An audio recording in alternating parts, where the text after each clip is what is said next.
Ang topic po natin ngayong araw po na ito ay matatagpuan po muli sa Book of Judges. Tayo po ay nasa chapter 19 na po. Amen.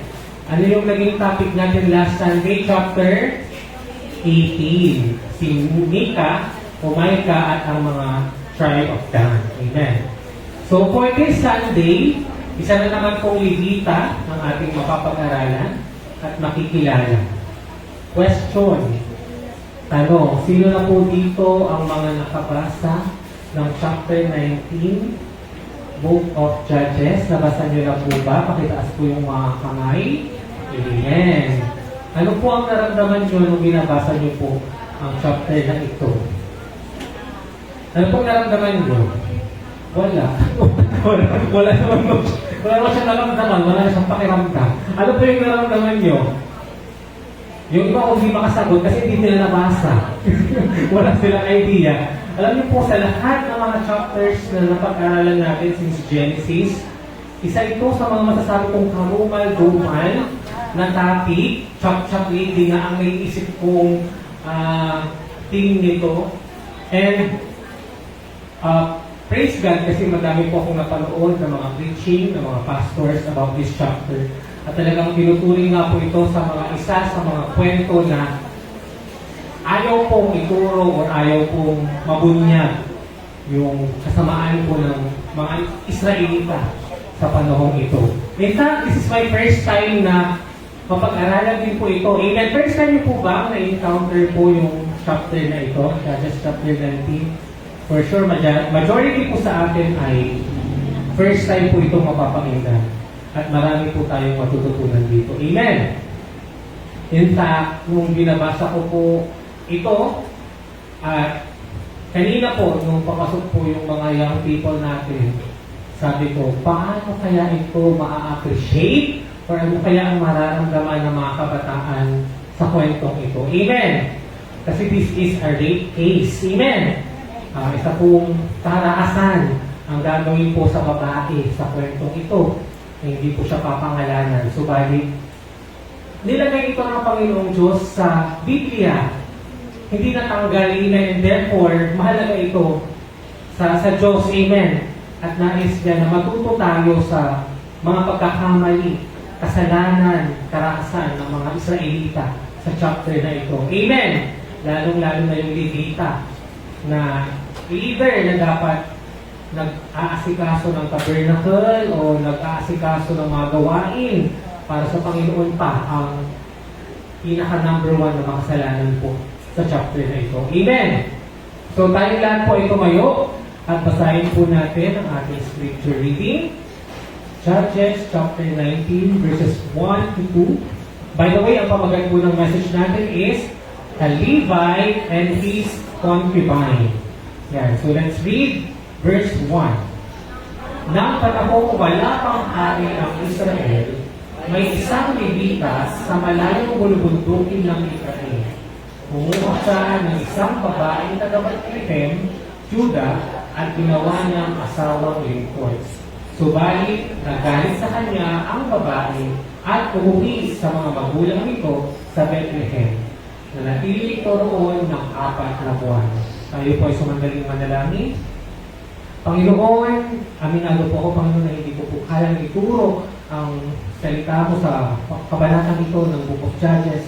Subalit, Lord, as you have anointed us with your Holy Spirit, we believe, Father God, that you will speak mightily and reveal so many wisdom and lessons through this story. O Lord, rebuke us if you want to rebuke us, correct our hearts if you want to correct us, and help us to have more fear and reverence sa iyo, Panginoon. Nawa, mas marami pa pong tao ang magkaroon ng takot at pakilala sa iyo, Panginoong Jesus. So Lord, ikaw na po ang magpakilala at mangusap sa mensaheng ito. Kahit sa mga murang edad ng mga kabataan ito, nawa, Lord God, makita ka po nila sa kwentong ito at tumangin po sa puso namin yung mga dapat namin malaman sa kwentong ito. Ito po ang aming panalangin sa matamis na pangalan ni Jesus. Amen. Praise God. Pwede na po tayong uupo. Ayan. So again, ang pamagat po ng topic natin is a Levite and his concubine. Question. Tanong. Pareho po ba ang Levite na ito doon sa Levite na napag-aralan natin last Sunday? Iisa lang po ba sila? Yes or no? No, iba po ito. Yung Levite po ng mga nakaraang linggo, yun po yung ginawang pari ni Micah at nagsamba sila sa mga Diyos-Diyosan. Ito na naman, panibagong Levita na naman po ang ma-highlight sa chapter na ito na makikita natin kung gaano kasama din yung gagawin niya po sa kanyang concubine. Amen. So, I don't know kung bakit sa dulo ng Judges ay naging mga Levita na ang topic, amen, ang highlight. In fact, makikita natin sa verse 1 pa lang. Ano po yung sabi sa verse 1? Noong panahong wala pang hari ang Israel, ayan, wala pang hari ang mga Israel. Again, makikita natin sa chapter na ito na wala na naman pong pinuno o hari ang mga Israel. Amen. Although, literal, na walang hari na tao ang mga Israelita. Pero, wala pa talaga silang hari, wala pa talaga silang leader, when it comes to the spiritual sense or spiritual world, wala pa silang pinuno. Yes or no? Amen. Tama po na maaaring wala pong tao na leader o hari sa kanila, pero meron po silang Diyos na totoo at tunay po na hari nila. Amen. It's just that nakakalimutan po nila that their Father is a Spirit. Amen. It's Yahweh. And the true King, the King of Kings, ang hari ng lahat ng mga hari. In fact, hindi naman talaga nila kailangan ng tao na maglilid sa kanila dahil nariyan ang Diyos na siyang tunay na nagtuturo at namumuno sa kanila. Amen! Kaya dito po sa Book of Judges, makikita natin, laging sinasabi na noong panahong wala pang hari ang mga Israel, ginagawa ng mga tao ang naisin nila. Amen! Ginagawa nila ang mga bagay na kung ano man yung magustuhan o magsasatisfy sa kanila. So, doon natin makikita na kung ang mundo ay walang Diyos, ang mga tao ay walang direksyon, at kung ano-ano na lang ang gagawin nila, nananaisin nila. Despite of or regardless of whether may Diyos o wala. Amen! Nakita niyo po ang magiging problema ng mundo kung hindi po natin kilala ang Diyos or kung wala po tayong relasyon sa ating Panginoong Jesus. Dahil gagawin na lang natin lahat ng magsasatisfy sa atin or gusto natin, amen. Para kung wala tayong Diyos, sa tingin niyo po ba ang isang tao kung wala siyang Diyos, madali na lang sa kanya ang pumatayin ng tao. Yung parang hindi pa siya nakukonsensya, yung bigla niya na lang babaril, wala na siyang pakialam. Kung ang isang tao wala siyang kinakatakutang Diyos, madali na lang pa sa kanya ang mangri.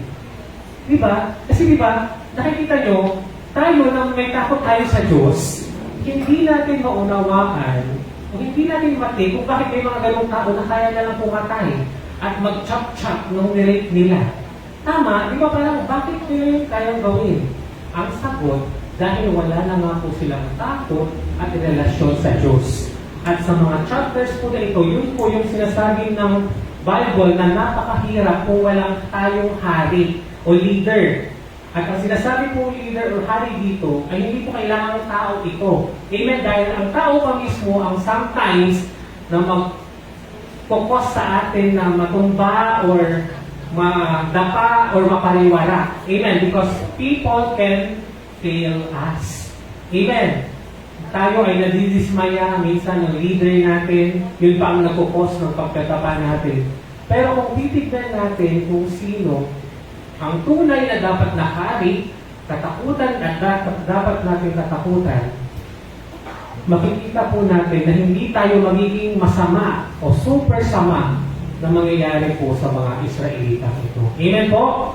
Amen. So, alam ko po, majority sa atin hindi pa po nababasa ang Judges chapter 19. So, Pakinggan po natin ang kabuang pagbasa po ng chapter po na ito. Ayan. So let's walk po tayo at pakinggan po natin muna ang buong kabanatang ito upang nasa ganon ay nakakasunod na kayo sa akin at naunawaan niyo na kung bakit ko sinasabi na karumal-dumal ang kwentong ito at ano nga ba ang dapat natin mapag-aralan sa mga mangyayari ito. Kabanata 11. Nang panahong wala pang hari ang Israel, may isang Levita sa malayong bulubundukin ng Ephraim. Kumuha siya ng isang babaeng taga Bethlehem, Juda, at ginawa niyang asawang lingkod. Subalit nagalit sa kanyang babae at umuwi sa mga magulang nito sa Bethlehem, na natili ito roon ng 4 na buwan. Naisipan naman ng Levita na puntahan ang asawa at himuking makisamang muli sa kanya.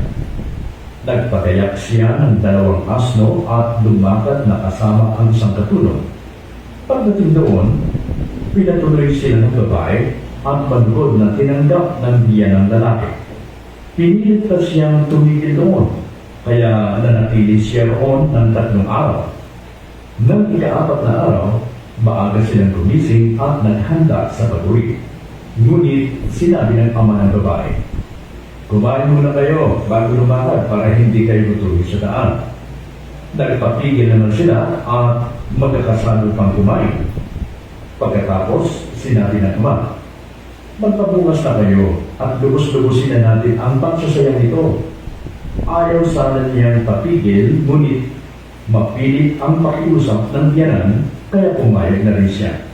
Kinaumagahan, muli sila naghanda sa pag-uwi, ngunit sinabi na naman ng ama ng babae, "Kumain muna kayo at mamaya na lumakad." Kaya nagsalo muli sila sa pagkain. Nang sila'y lalakad na, sinabi ng ama, "Lulubog ng araw at maya-maya lang ay madaling na. Mabuti pa'y dito na muli kayo matulog at bukas na ng umaga kayo umuwi." Ngunit hindi na pumayag ang Levita. Sa halip, tumuloy na sila. Tumidilim na nang sila'y dumating sa tapat ng Jebus, na ngayon Jerusalem. Kaya sinabi ng alipin, "Mabuti pa po'y tumuloy na tayo ng lungsod at doon na tayo pagpalipas ng gabi." Sinabi ng Levita, "Hindi tayo maaaring tumuloy sa lugar na hindi sakop ng mga Israelita. Tutuloy tayo ng Gibeya. Hali kayo, at sa Gibeya o sa Rama na tayo pagpalipas ng gabi."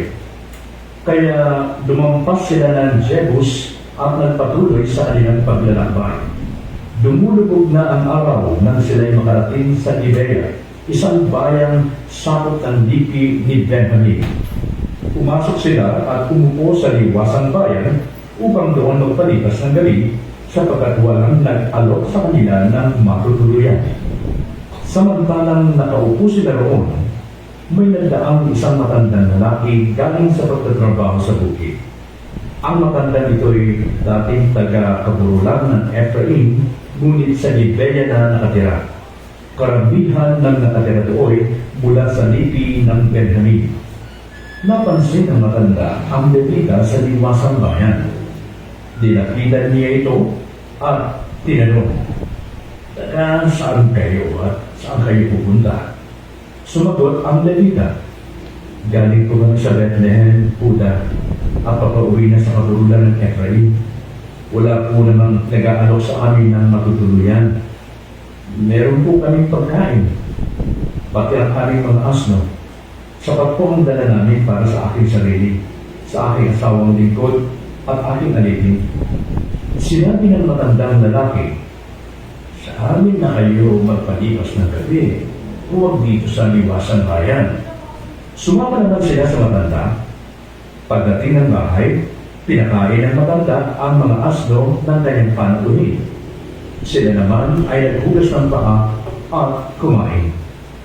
Nang sila'y kasalukuyang kumakain, ang bahay ay pinaligiran ng mga tagaroong mahilig sa kalaswaan at kinalampag ang pinto.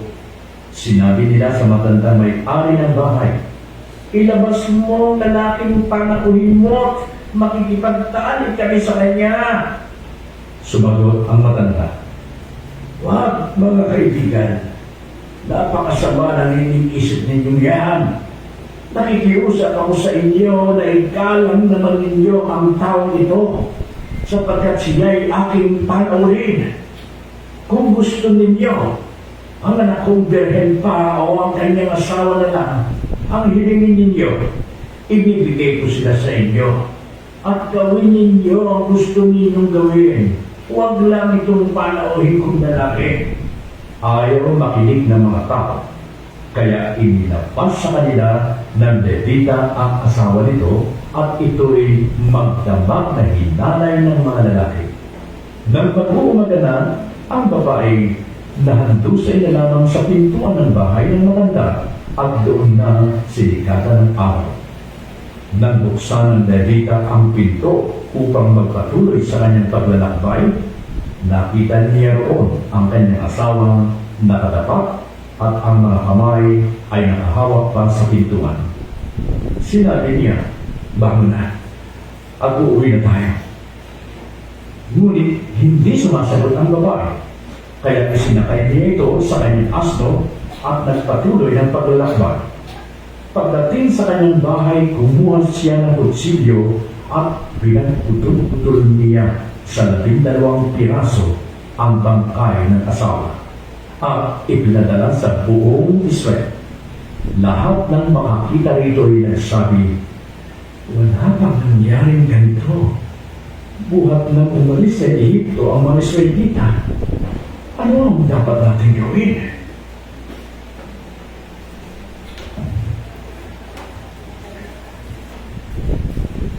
Amen. So this time, I'm very sure na lahat po tayo ay alam na po ang nilalaman ng chapter po na ito. Pwede bang talungin mo yung katabi mo, kapatid, ano yung naramdaman mo sa mga narinig mo? Ano po? Pinilabunan po ba kayo? Kasi napakinggan ko talaga ito for the first time. Kasi ako ginagawa ko, mas na-appreciate ko kasi ang Bible kapag ganitong audio. Ewan ko sa inyo kapag as compared pag binabasa nyo, sa akin kasi mas nagkakabuhay ang Bible pag ganitong mga audio clips ang pinapakinggan ko kasi mas na-imagine ko yung scenario as compared kapag mismong binabasa ko siya. So nung dumating na ako doon sa part na anong ginawa niya? Pinagputol-putol niya yung katawan ng babae. Tapos, yun nga po, pinamigay niya sa 12 tribes ng Israel. Question, yung babae ba na sinasabi dito ay asawa niya talaga?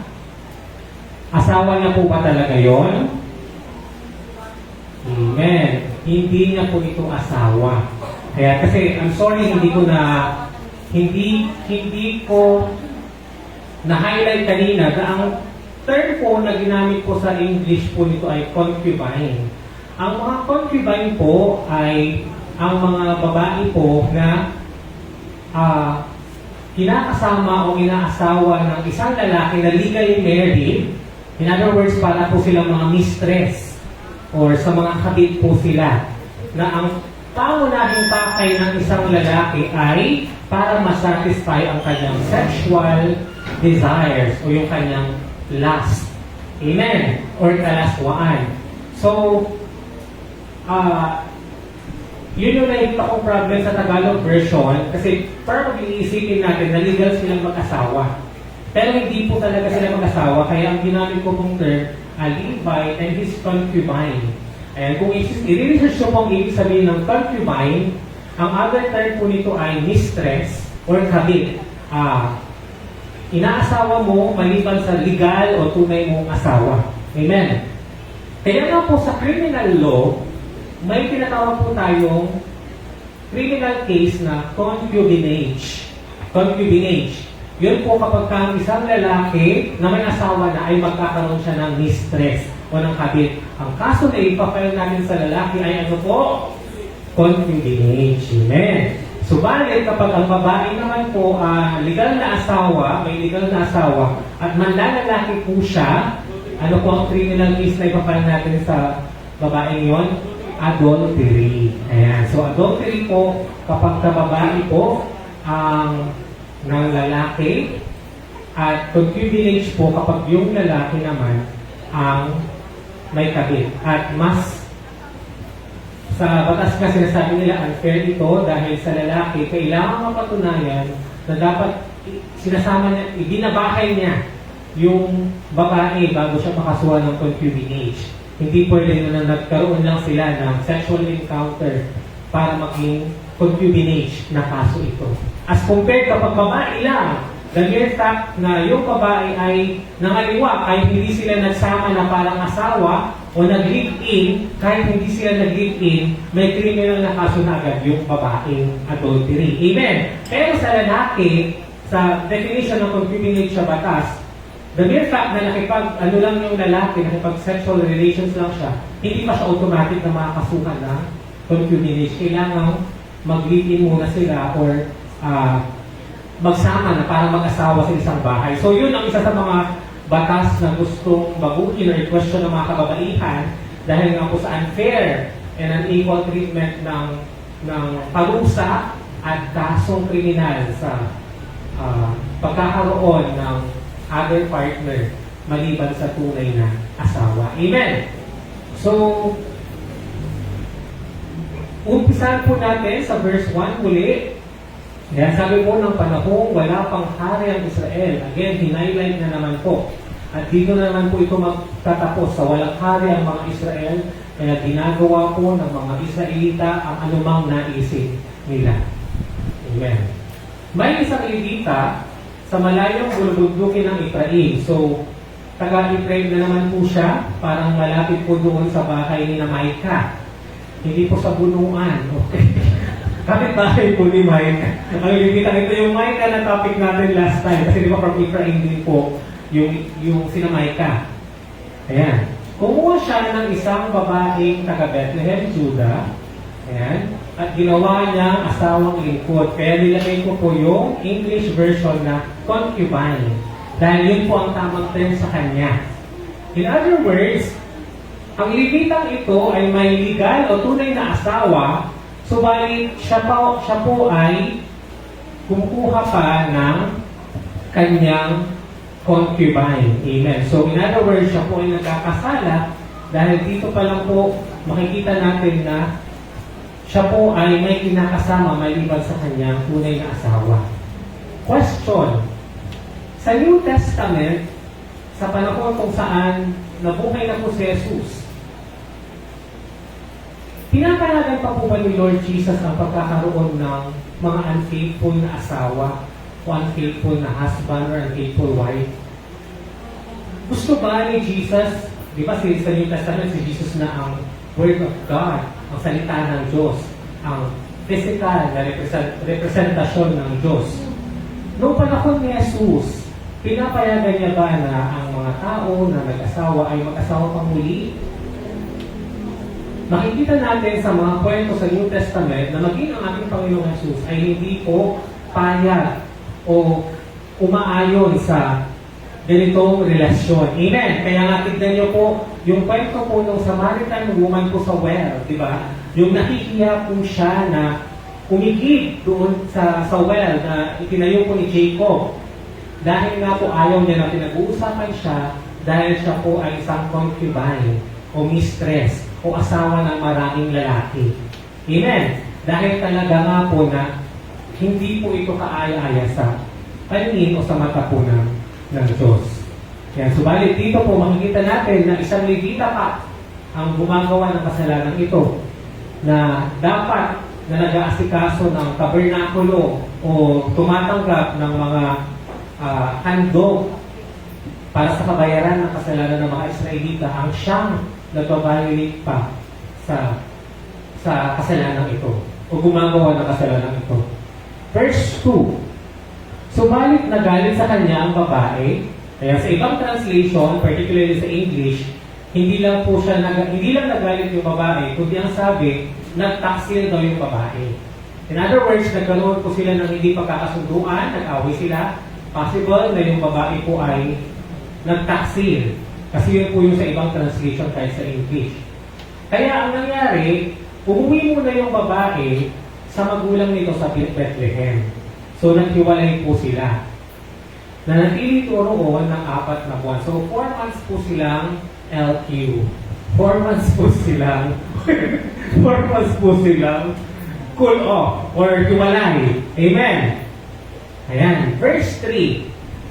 Naisipan naman ng Levita na puntahan yung asawa. Hindi po na asawa, yung concubine po. Nakakatawa na wala silang pangalan na pareho. Kung may pangalan sana silang dalawa, madaling tandaan yun. At himuking pakisama muli sa kanya. Ayan. Nagpapayak siya ng 2 asno at lumakad na kasama ang isang katulong. May kasama po siyang servant para suyuin muli ang kanyang mistress o ang kanyang concubine. Amen, nakita niyo po na probably the Lord has allowed this disagreement or yung kanilang pag-away para na maputol na yung relasyon nila. Pero bumabalik pa rin siya doon sa kasalanan na dapat iwasan niya na kasi na may asawa na siya. Amen. Sino po dito yung may mga asawa na pero nai-inlove pa sa iba? Meron po. Sa mga nanonood, kasi marami po tayong followers sa YouTube at sa Facebook Live. Ayan, bato-bato po sa langit, ang tamaan po ay pangit. Kung may asawa na po kayo, nangako po kayo kay Lord na till death do us part. Amen! Na magsasama kayo at kamatayan lang ang mag-iwalay sa inyo. Question, desisyon niyo po ba yan na piliin ang taong yan para maging asawa niyo at kaisang dibdib? Pinilit po ba kayo or kayo po ba ang pumili sa kanya? Or napilitan lang kayo kasi matanda na ako, baka hindi na ako manganak or magka-baby. Kasi kung yung mga ganon yung, uy, tanda ko na, kailangan ko na mag-asawa. So, kahit sino na lang dyan, mga kapatid, wag po nating bababaan ang ating standard sa pagpili ng ating mapapangasawa. Amen! Lalo na po kung binigyan na po tayo ni Lord ng mga wisdom na dapat ang akasawahin natin ay yung mga taong maglalapit sa atin sa Diyos at hindi yung mga taong ilalayo tayo sa Diyos o ilalapit pa tayo sa mga kasalanan at mga karumal-dumal na gawain. Amen! Praise God. Verse 3 pa rin po. Pagdating nila doon, pinatuloy sila ng babae at malubod na tinanggap ng biyanang lalaki. So, saan po sila pumunta? Sa Bethlehem, Judah, kung saan taga doon po yung babae. So, pinilit pa siyang tumigil doon, kaya nanatili siya roon ng 3 araw. Nang ika-4 na araw, on the 4th day, maaga silang gumising at naghanda sa pag-uwi. So, babalik na kasi dapat sila sa bahay ng lalaki. Saan po? Sa Ephraim or sa mountainous part of Ephraim. Ngunit sinabi ng ama ng babae, kumain muna kayo bago lumakad para hindi kayo gutumin sa daan. So, hindi pa po sila pinaalis nung tatay ng babae. Amen. Nakakasunod pa po ba tayo sa kwento? Amen. Verse 6. Nagpapigil naman sila at magkakasalo-salo pang kumain. Pang-4 na araw na po ito Pagkatapos, sinabi ng ama, magpabukas na lang kayo at lubos-lubusin na natin ang pagkasayang ito. Ayan. Kasi, na-realize ko lang din po ngayon habang pinabasa ko ito. Grabe no, ito na ang huling araw na nakikita ng tatay yung anak niyang babae. Amen. Kasi after nito, pag aalis na po sila, papatayin po yung anak niya, gagahasain, at itcha-chop-chop pa nung libitan ito. Parang grabe no, sometimes talaga sa buhay natin ang mga bagay ay unpredictable. Hindi natin alam kung anong mga kasunod na mangyayari sa ating mga mahal sa buhay. Amen. That's why we really have to cherish yung mga moment na kasama pa natin sila. Kasi hindi natin alam kung hanggang kailan pa sila sa mundo at ano yung mga posibleng mangyari sa kanila kinabukasan. Amen. Kasi posible na mga aksidente sila, piranto ka man. Kung ano-ano pa, ang mga hindi maganda. That's why we really have to pray for our loved ones. At ipakita na yung pagmamahal natin sa kanila habang sila ay nabubuhay pa. Amen. Ayan. Verse 7. Ayon sa kanilang papigil, yung Levita, ngunit mapilit ang pakiusap ng biyanan. Kaya, pumayag na rin sila. So, nag-stay na naman sila doon noong ika-4 na gabi.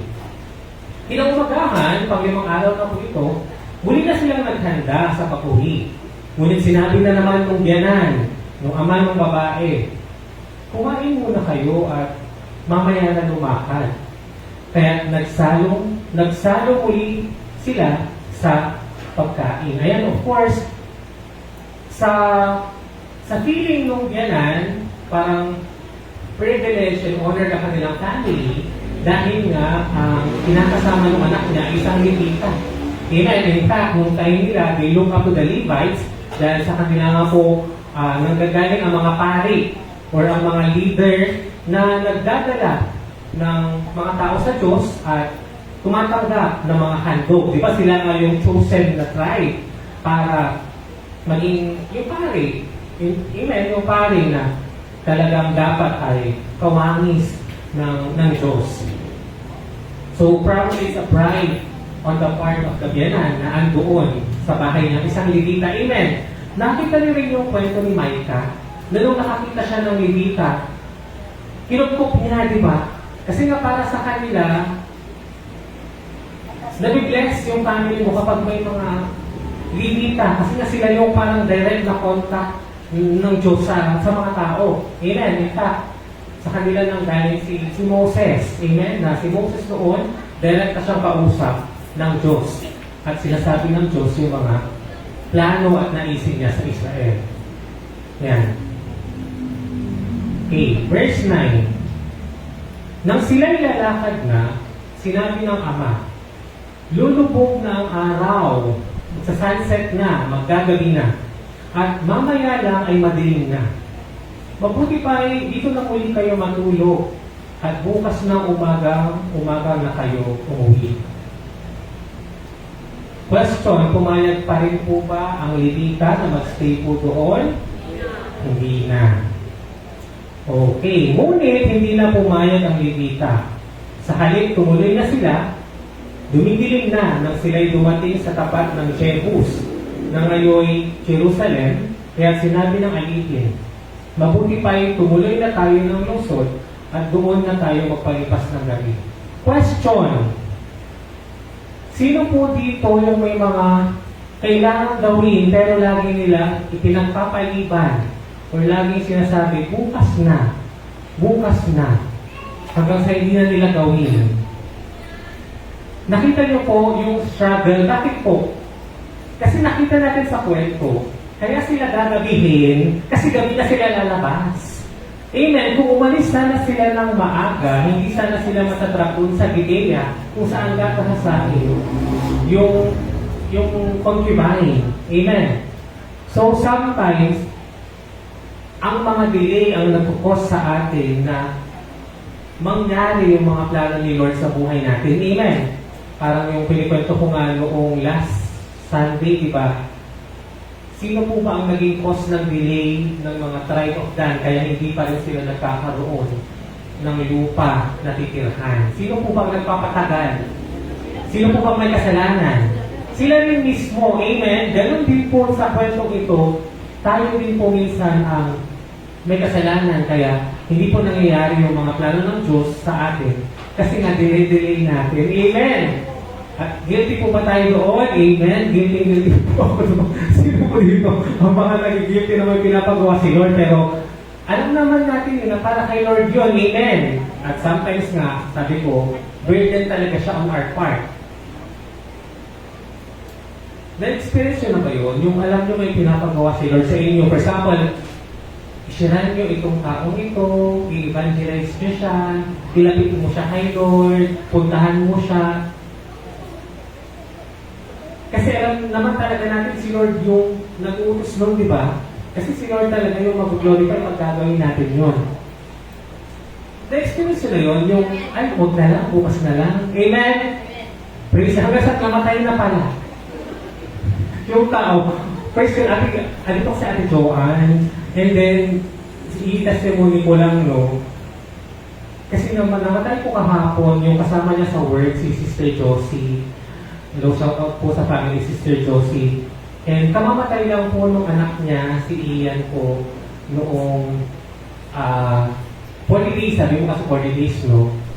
Amen. And, praise God, kasi sabi nga ni Ate Joanne, nagpa-pray over pa siya, amen? Bago siya nawala kasi na-ICU siya. And then, yun po, yung mga sinasabi ko nga na, alam niyo, binunod talaga ako ni Lord kahit nung nagpapa-echo pa siya, naiisip ko siya, napuntahan ko siya. Kasi hindi naman kasi masyadong close. Pero nararamdaman ko talaga na kailangan siyang makausap kasi ang tao kasi, maliligtas nga po siya at pwede lang siyang tumanggap kay Lord habang buhay pa siya. Amen, wala na po tayong magagawa. Kung siya po ay sumakabilang buhay na kahit mag-iyak-iyak pa tayo dyan. At kahit sampahin pa. At sakalin mo ko, tanggapin niya si Lord, hindi nila matatanggap. Kasi wala na siyang buhay. Amen.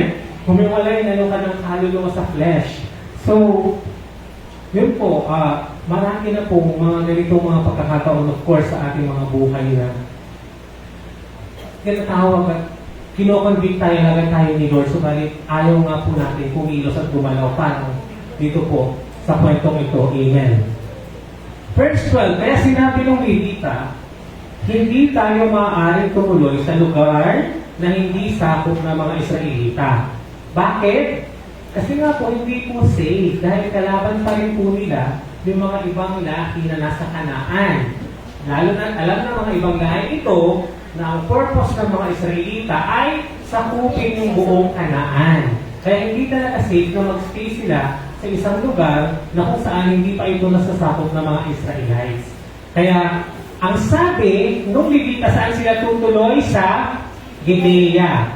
Question, sino po ang mga nakatira sa Gibea? Nabanggit po yan kanina, kung nakikinig kayo sa kwento. Sino po ang nakatira sa Gibea? Mga Israelita po ba? Yes. Ano pong particular na laki o tribo ang nakatira sa Gibea, nagagakasa doon sa concubine? Mga Benjaminites. Ang mga galing sa tribo ni Benjamin.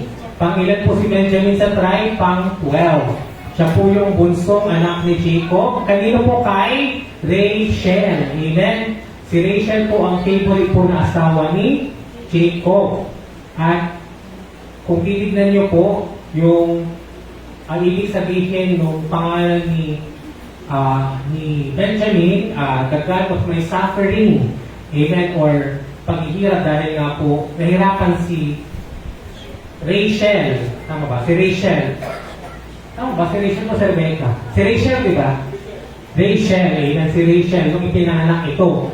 In fact, dahil nga sa pagkapanganak na kay Benjamin, namatay siya tuloy. Amen. Dahil yun ang naging cause ng death niya, yung pagkapanganak ni Benjamin. Ayan. So sila po ang mga nakatira sa Gibea. In other words, iniisip po nung Levita na hindi safe doon sa mga lugar na wala silang kalahi. In other words, sa kanyang pag-iisip, ligtas kapag pupunta siya sa mga kalahi niya. Amen. Not knowing na doon sa lugar kung saan akala niya safe siya, ay hindi pala talaga siya safe. Amen. Kaya nga namove ako doon sa first song natin, yung kinanta ni Maybelline, yung I found my fortress in you, and my soul is anchored with you, my resting place is in your name, forever safe. Amen. Kasi nung pinakanta talaga yun ni Maybelline kanina, sabi ko, napaka-align siya doon sa message. Kasi nga, sometimes, akala natin yung tao na yon o yung pamilya na yon o yung lugar na yon ang safe or fortress na pwede natin puntahan. Pero kapag sa tao nga tayo depende, di-disappoint tayo. Amen. Subalit sa mensahe ng awiting iyon, sinasabi niya na ang tunay na safe place ay walang iba kundi sa piling ng Diyos. Amen. Praise God. So, halina kayo at sa Gibea o sa Rama na tayo magpalipas ng gabi. Kaya lumampas sila ng Jebus, kasi yung Jebus hindi pa nga po siya nasasako. At nagpatuloy sa kanilang paglalakbay. Lumubog na ang araw nang sila'y makarating sa Gibea. Finally, akala nila ligtas na sila dahil nasa lugar na sila na kung saan andoon ang kanilang mga kalahi. Gibea, ang isang bayang sakop ng lipi ng mga Benjamin. Pumasok sila at umupo sa liwasang bayan upang doon magpalipas ng gabi sapagkat walang nag-alok sa kanila ng matutuloyan. Ayan. Tanong, foreigner po ba sila o bisita po ba sila sa lugar na ito nung nakarating sila doon? Amen. Kaya sigurado, sa lugar na ito, alam na ng mga Benjaminites ang kalaswaan o ang ginagawang kahalayan ng mga kalahi nila. At napakalaking posibilidad na naman na gawin ito sa mga bisita. Amen. Kaya makikita natin sa history ng verse na ito na ayaw tumanggap ng bisita ng mga Benjaminita dahil sa posibilidad na halayin o madamay pa sila sa gagawing kahalayan sa tatanggapin nilang bisita. Amen! Question, ano yung gagawin nila sa asawa o sa concubine na kinakasama ng Levitang ito? Siya po ay gagahasain dahil nga po gusto nila magkaroon ng sexual na intercourse o relasyon sa lalaking Levita. Amen! And question, mga ano po ang kasarian ng mga nais na humalay sa lalaking Levitang ito? Mga lalaki rin. Amen. Tanong, mayroon na po bang kwento sa Bible na halos similar po sa kwentong ito? Nararamdaman niyo po ba kayo na hindi naman na ito bago sa Bible? In fact, nangyari na ito na mayroong bisita ang isang tao at nais silang halayin ng mga kapwa nila lalaki at pinapalabas sila para halayin. Amen! Amen! Ito po ay nangyari na sa Sodom and Gomorrah sa bahay ni Lot. Lot lang po, hindi Lot-Lot. sa bahay ni Lot. Ni Lot. Okay, sa bahay ni Lot. At mayroon po siyang dalawang bisitang anghel. Amen. Dahil nga po yung anghel na yun ang nagsasabi sa family ni Lot na umalis na kayo dito dahil susunugin na ang lugar na ito ng Diyos dahil sa kanilang kahalayan at kasamaan. Amen. Sino po si Lot? Sino daw si Lot? Si Lot ay hindi po si Lot. Si Lot po ay pamangkin ni Abraham. At nais nga po ni Abraham na iligtas sina Lot dahil nga po alam ni Abraham na susunugin na o sisirain na, papatayin na ang Sodom mga taga Sodom and Gomorrah. So bali, andoon yung pamangkin niya, si Lot. Kaya nagpadala si Lord ng dalawang angel doon para iligtas sila at paalisin sa lugar na yon. So bali, ganoon nga po ang nangyari pareho po dito nung nandoon na po yung dalawang angel na yun sa lalaki, sila po ay nais na halayin ng mga taga Sodom and Gomorrah na hindi po mga Israelita, na hindi po mga pinili o tinawag ng Diyos nung panahong iyon. Amen! Pero question, sa panahong ito, pinili at tinawag na ba ng Diyos yung mga lalaking ito na gustong halayin ang Levita? Amen. So nakikita niyo po yung difference.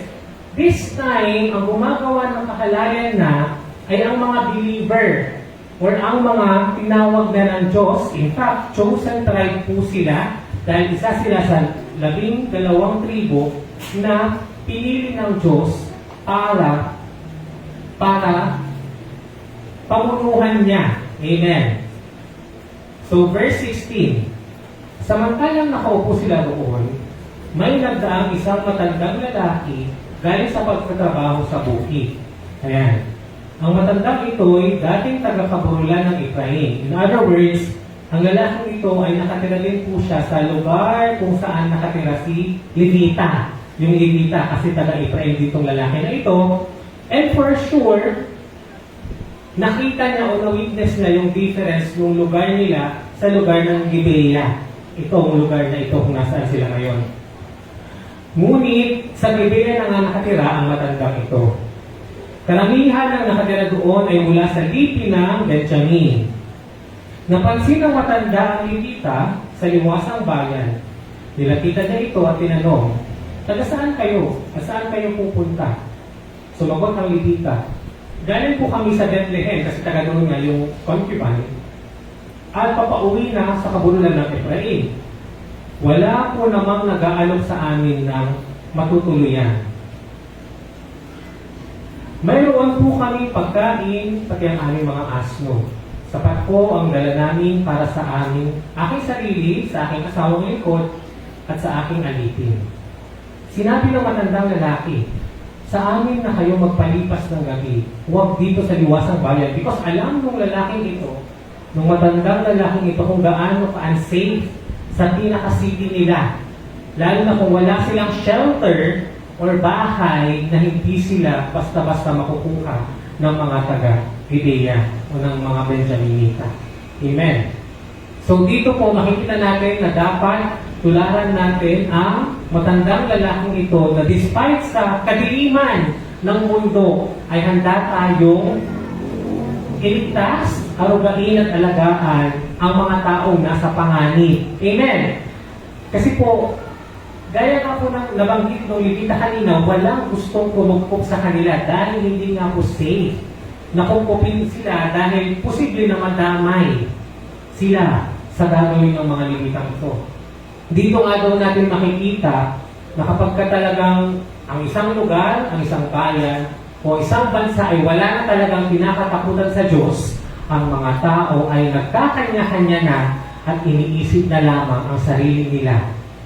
At wala na silang pakialam sa kaligtasan ng kanilang kapwa. Amen!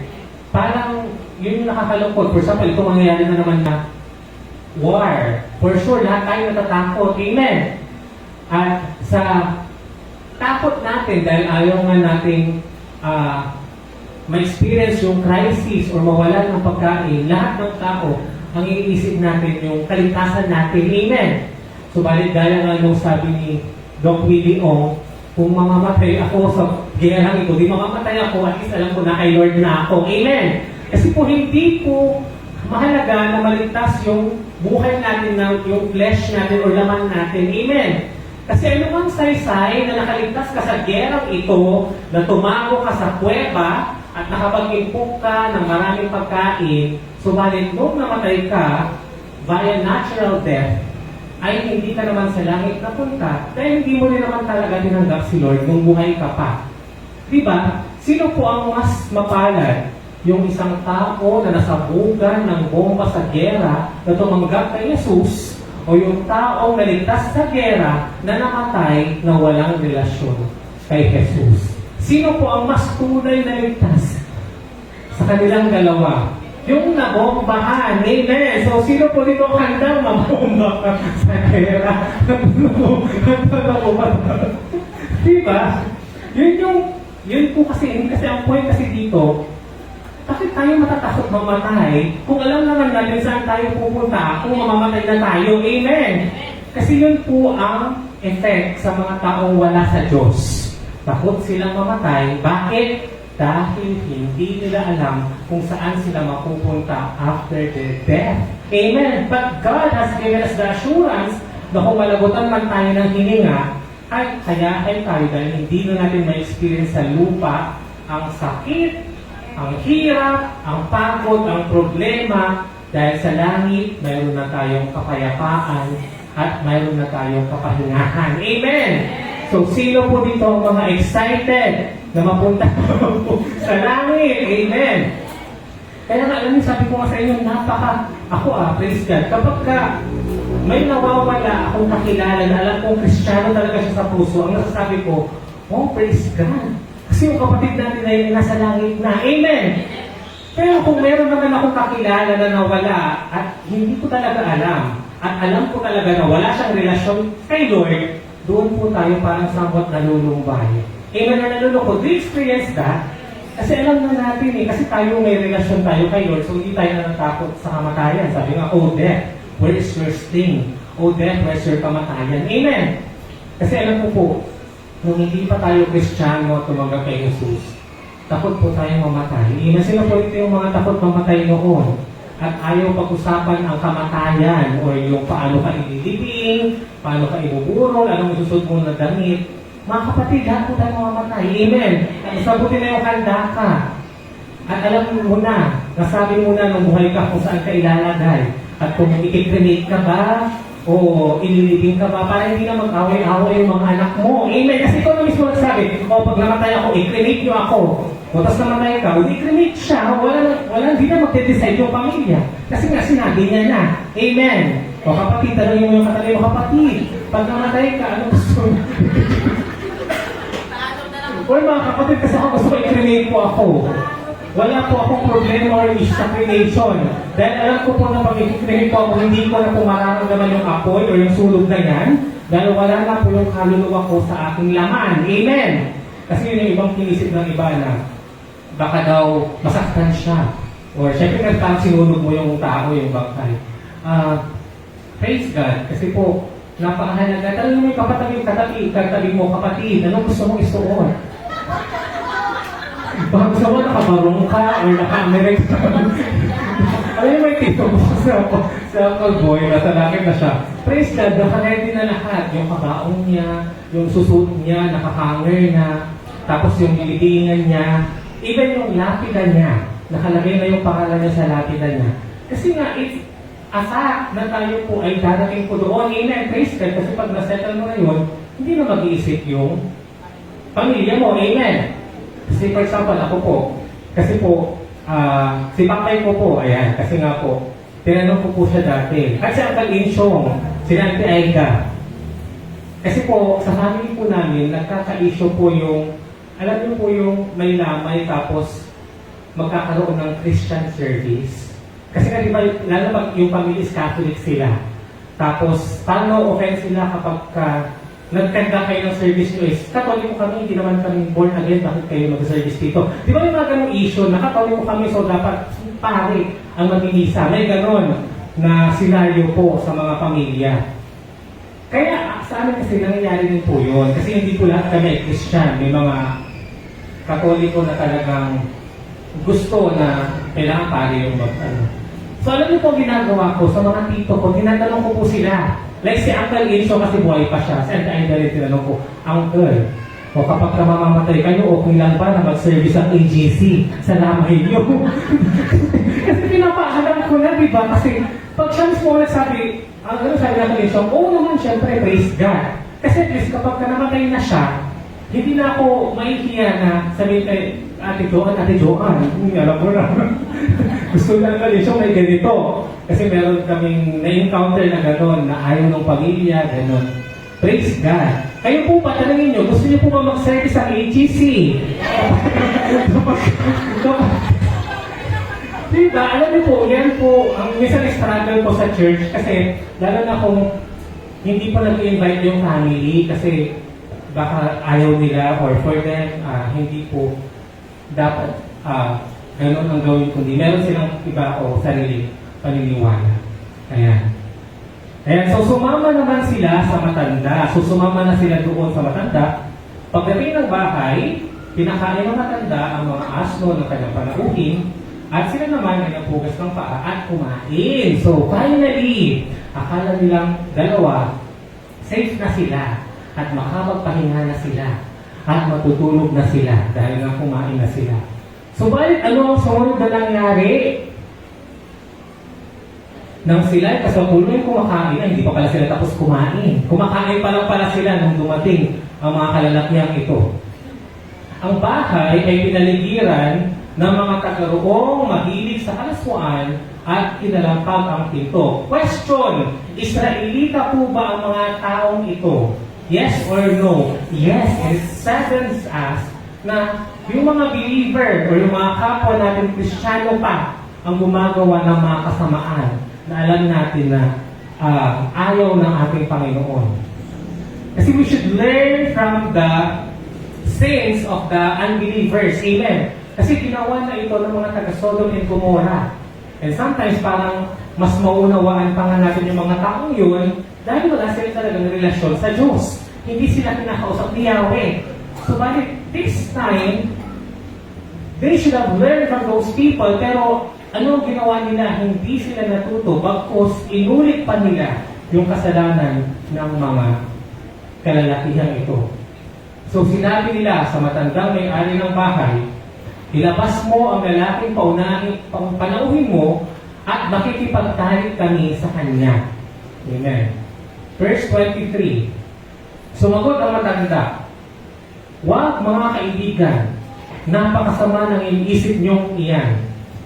Nakikiusap ako sa inyo na igalang naman ninyo ang taong ito, sapagkat siya'y aking panauhin." So, kita niyo po yung concern ng matandang ito na ayaw na rin talaga na mahalay sila or rapin sila ng mga taong ito. Amen. Kasi kung wala siyang concern sa kanila, buti hinayaan na sila, mas isipin niya yung buhay niya o sarili niya kaligtasan isa sa kaligtasan ng mga taong ito na kinupkup niya lang at nakilala niya lang yung araw na ito. Amen. Praise God. And for me, we can also see the action of this matandang tao sa gagawin ni Lord Jesus sa atin para isave tayo sa mga kasamaan. Verse 24, "Kung gusto ninyo ang anak kong berhen pa, o ang kanyang asawa na lang ang hilingin ninyo, ibibigay ko sila sa inyo at gagawin ninyo ang gusto nyong gawin. Huwag lang itong panauhin kong lalaki." Ngayon po, parang ilawin nakikita ko po si Jesus po sa lalaki ito, di ba? He's willing to sacrifice His Son for our sins. Amen, di ba? Ganun ang ginawa ng Diyos na isinakripisyo niya ang kaisa-isa niyang anak na si Jesus para sa kaligtasan nating mga makasalanan pa. Amen. Kasi He's choosing to sacrifice yung anak niyang babae para lang maligtas ang makasalanan libitang ito. Amen. Kasi yun ko lang yung naisip, hindi ko kasi yung nilagay sa tanong na where is Jesus in the story? Amen. But right now, as the Holy Spirit leads, I could really see now we can also see the sacrifice of Jesus and the action of Yahweh through this man. Amen. Verse 25. Ayan. Ito na po. Pakinggan niyo po yung sasabihin ng Levita. Ayaw makinig ng mga tao.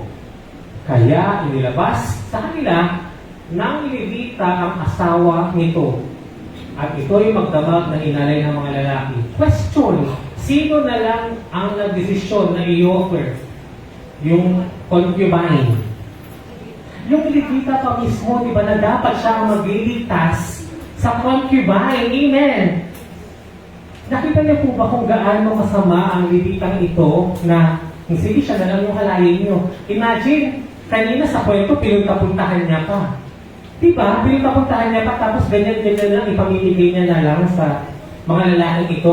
Kasi ang ginawa niya dapat talaga, kung naka-Lord siya, parang gano'n sa ginagawa ng matandang lalaki that she or he should do everything to save this woman from being raped ng mga lalaking ito. Amen. Dapat siya din bilang lalaki ay tumayo at iligtas o labanan ang mga lalaking ito.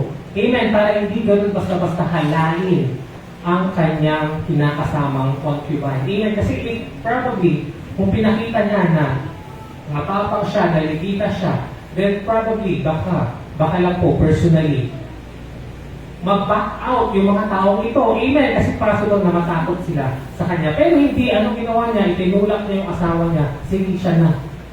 Kita niyo po kung gaano ka sarcastic at ka-turn off, ka-red flag itong lalaking ito. Amen. Verse 26. Nang umaga na, ang babae na handusay na lamang sa pintuan ng bahay ng matanda. So umaga na po ito nung nabalik yung babae. At doon sinikatan ng araw. Nang buksan ng Levita ang pinto upang magpatuloy sa kanyang paglalakbay, nakita niya roon ang kanyang asawang nakatapa at ang mga kamay ay nakahawak pa sa pintuan. Sinabi niya, "Bangon na at uuwi na tayo." O di ba, parang wala talaga siyang care o pakialam sa babaeng ito. In fact, sabi nga nila, when we say that they're concubine, ang talagang habol lang ng lalaki sa mga concubine nila is yung last nila o masatisfy yung kanilang sexual desires. Ayan. Pagdating sa kanyang bahay, ay okay. Ngunit hindi sumasagot ang babae, kaya isinakay niya ito sa kanyang asno at nagpatuloy ng paglalakbay. Pagdating sa kanyang bahay, kumuha siya ng kutsilyo at pinagputol-putol niya sa 12 piraso ang bangkay ng asawa at ipinadala sa buong Israel. So ano po ang ginawa niya sa babae? Hinati-hati niya po sa 12 pieces. Ayan. Ang significant po ito, kaya niya po ibinigay yung part po ng babae sa bawat tribe ay para mag-start po ng war, ng gera sa kanilang mga tribe. Amen. Kasi po, biblically and historically, ito po ang ginagawa ng mga Israelita. Sila po ay nagpuputol-putol o nagcha-chop-chop po ng hayop at ibinibigay po yun sa bawat leader ng tribe para bigyan sila ng impormasyon na mayroon tayong kakalabanin. Tayo ay makikipaggera. So yun po ang kanilang ibinibigay o ini-offer o binibigay na sign para sumama sa kanila sa gera. Question, sino po ang lalabanan nila o gigirahin nila? Ang mga tribo ng Benjaminita. Amen. In fact, sa mga susunod na 2 chapter na lang ng Judges, ganun nga po ang gagawin nila, magsasama-sama po ang mga Israelita at papatayin po nila ang lahat ng mga Benjaminites. Nakita nyo dati, ang mga Israelita ito lumalaban sa mga hindi nila kalaki. Ngayon, this time, sa susunod na kwento, magkakaroon na ng war at ang kalaban nila ay nasa loob na ng kanilang fellowship. Amen. So, yun yung nakakalungkot dito kasi nga po, nasa loob o kasama na nila yung gumagawa ng kasamaan o kahalayan.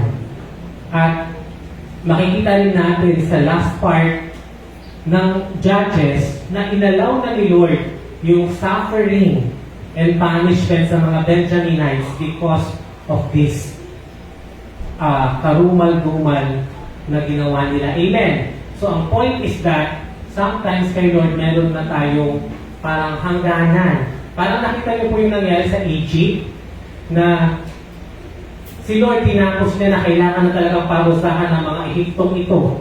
Kaya nagkaroon yung 10 salot. Amen. At maraming namatay sa kanila. Amen. Ganon din po sa Sodom and Gomorrah. Dumating na yung grabe-grabe na yung kasalanan nila. Kaya kay Lord, parang may tinatawag na time frame. Amen.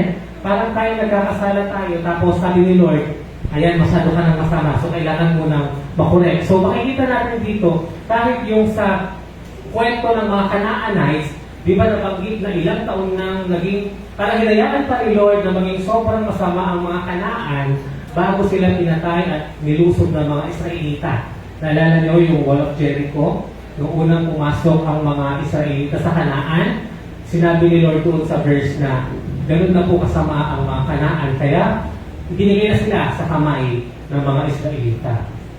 Lahat ng nakakita rito ay nagsabi, wala pang nangyaring ganito. Buhat nang umalis sa Ehipto ang mga Israelita.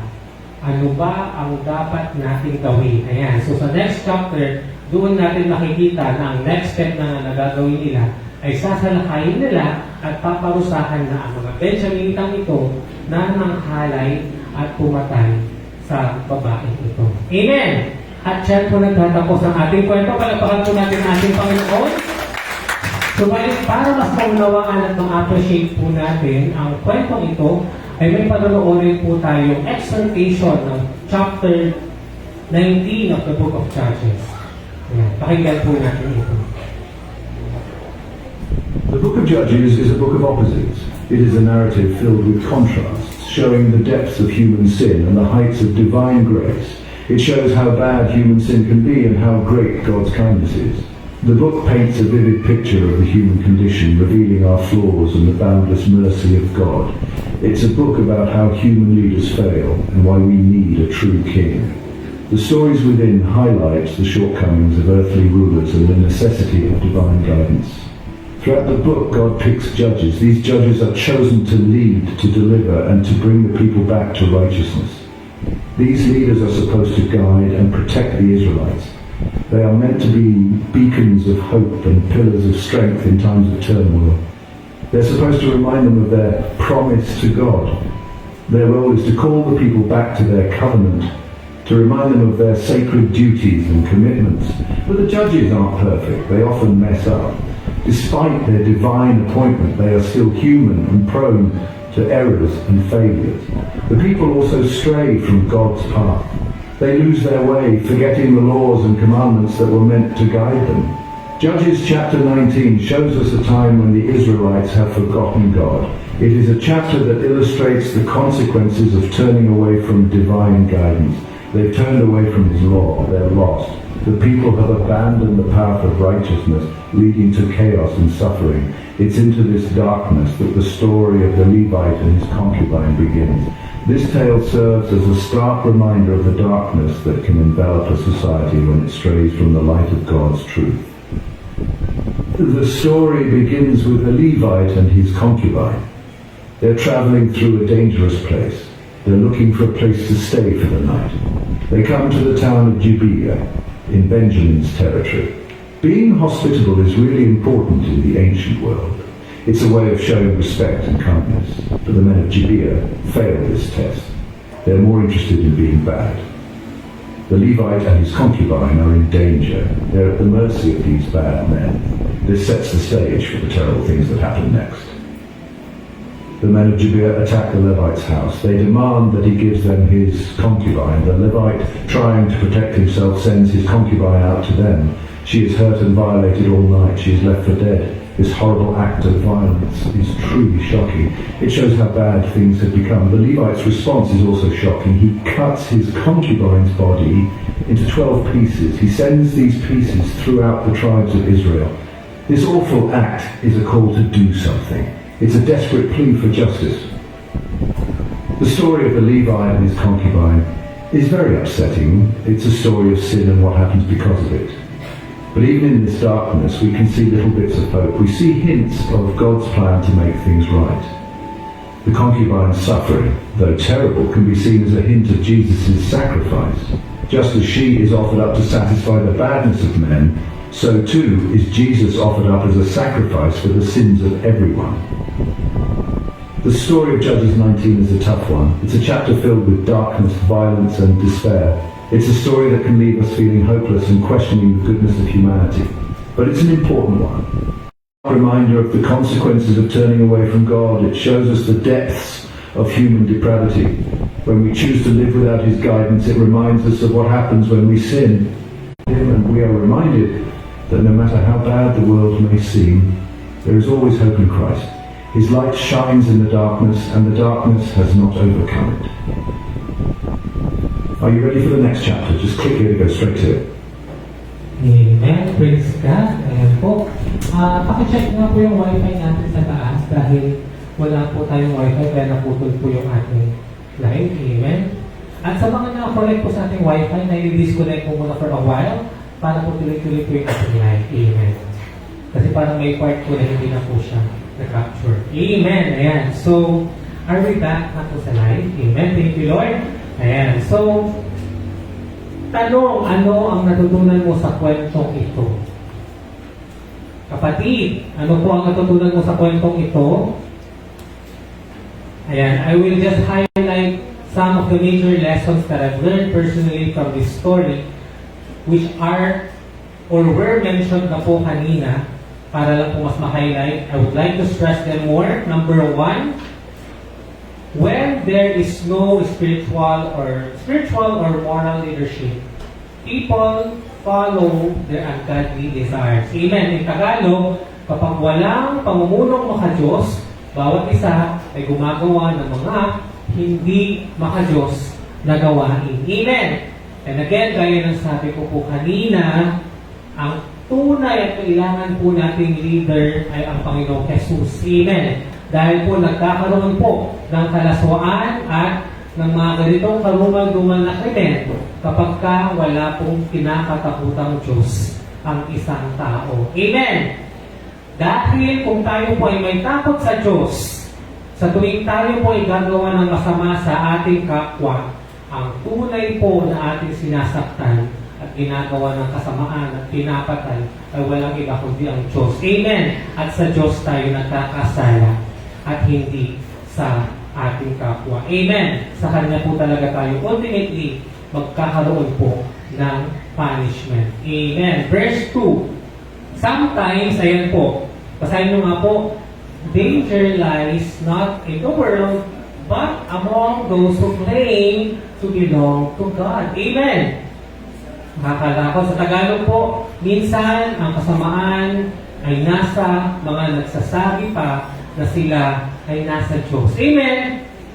Nawa hindi po tayo ganun or ganito po sa number 2 na tayo po yung nilook up ng tao and yet tayo pa po yung nagiging cause o nagdadala o gumagawa ng mga kasalanan at kasamaan sa ating kapwa. Amen! Ako po personally may experience po ako na hindi ko po talaga ma-take or ma-imagine na mismo yung youth pastor pa ng church ang kakalay sa mga kabataang inaalagaan ng church. Amen! Kasi ako po naka-encounter na po ako gano'n dahil nakahawak na po ako ng mga ganong kaso na teacher po sila at pastor po sila sa mga Christian church. Subalit, yung biktima nila ay mismong estudyante nila na kasama nila sa church. Sabi ko, ano nung nangyari? Parang sabi ko, hindi ba dapat tayo yung mga pumoprotekta sa buhay ng mga kabataang ito, subalit tayo pa yung gumagawa ng kasamaan sa kanila. Amen. Ako personally po parang siguro ma-accept ko siya kapag yung taong yun ay walang relasyon sa Diyos. Pero kapag ka siya ay leader na, tapos siya yung ginagamit ni Lord na ilapit yung tao kay God, tapos siya pa mismo, ano na lang ang mararamdaman ng mga taong ito. Amen. Like for example, itong concubine na ito, akala niya nasa safe place na siya. Kaya nga nila piniling mag-stay doon, ayaw nila pumunta doon sa isang lugar. Kasi nga po, mas malaki ang posibilidad na hindi sila ligtas doon dahil hindi nila kalaki ang mga nandoon. Subalit, kabaligtaran ang nangyari dahil sa lugar kung saan akala nila sila ay ligtas, doon pa pala sila mapapahamak. So nawa, hindi po tayo maging kagaya po ng mga ganong tao that we say we belong to God and yet tayo pa yung nagiging cause ng pagkadapa o pagkakasala ng ating mga kasama. Amen. Verse 3, basahin po natin. Ayan, a single act of hospitality shines brightly amidst moral darkness. Sa Tagalog, ang isang simpleng kabutihan ay nagliliwanag sa gitna ng kadiliman. Kagaya po nung ginawa ng matandang lalaki na kinupok niya po ang libitang ito at yung concubine para i-save sila at iligtas sa kasamaan ng mga taga-Gibeya. Amen! In fact, he is very willing to sacrifice his own daughter para lang maligtas ang libitang ito na makasalanan. Amen! Praise God. Again, nakikita ko talaga si God sa action ng matandang ito. Amen! Ganun po. Kasama ang mga tao na tayong mga tao ay hindi natin kayang pagbayaran yung kasalanan natin. Na kailangan na talagang ihandog pa ni Jesus, dinidigal si Jesus para mapagbayaran yung ating mga kasalanan. Amen!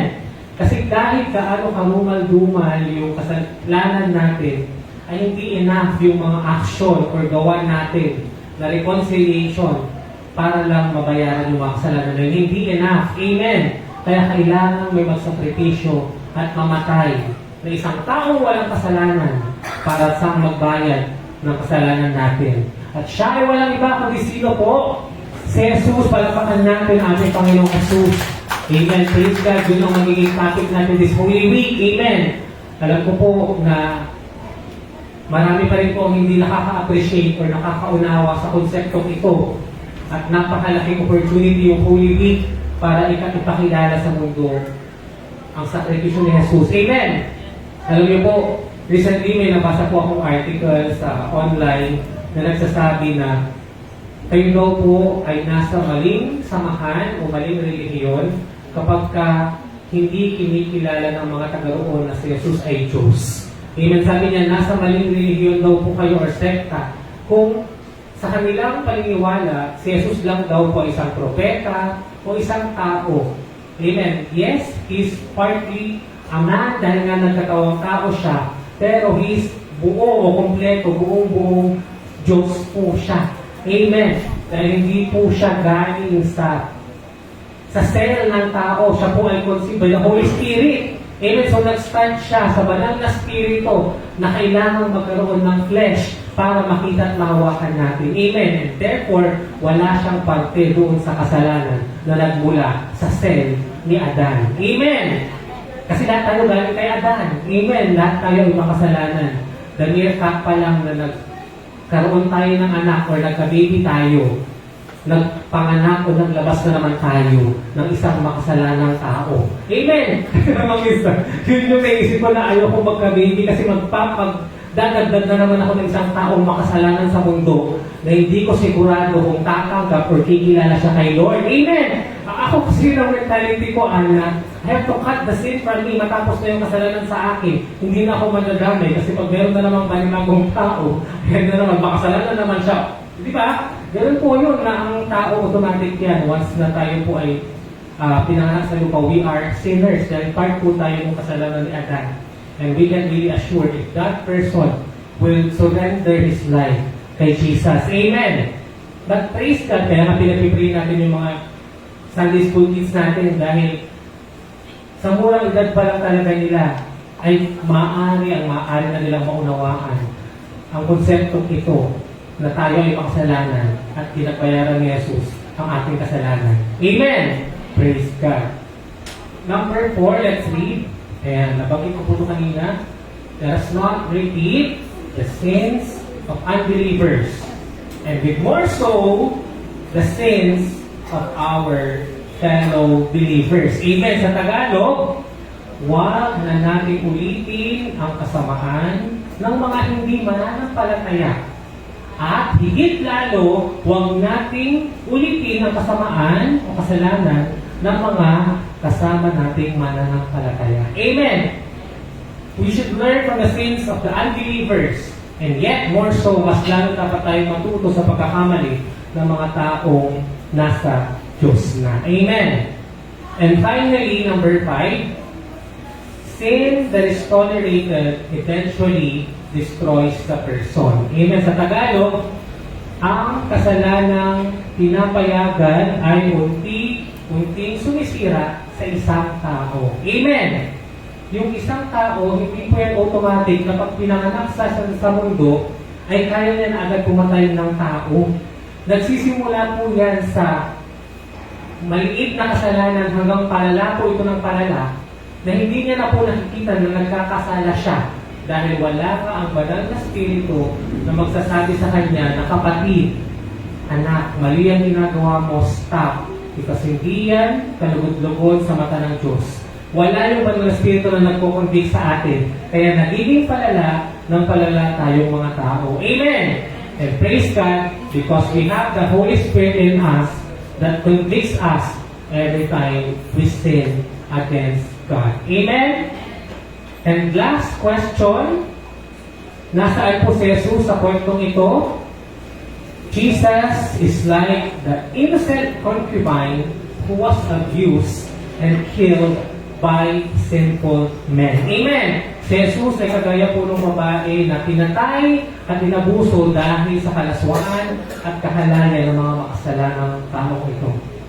The body of Jesus was broken to save the life of the sinners. Amen. Kaya nga diba, yung representation ni Jesus is yung bread, yung body na hinati-hati, pinaghati-hati para tanggapin ng kanyang mga disciples upang nang sino mang kakain o iinom yung kanyang dugo, particularly yung kanyang part ng bread na hinati, ay maliligtas. Amen. Isaiah chapter 53 verse 5, basahin natin. He was wounded for our transgression. He was crushed for our iniquities. Amen. So maraming salamat sa Panginoong Jesus dahil sa buhay na iyong inialay. Binayubay man ito ang ipinako sa cross. Subalit, kami ay lubos sa taus-puso nagpapasalamat sa iyo. Dahil kung hindi mo yun ginawa, ay hindi kami maliligtas. Amen! To God be the glory. Palapakan natin ang ating Panginoon.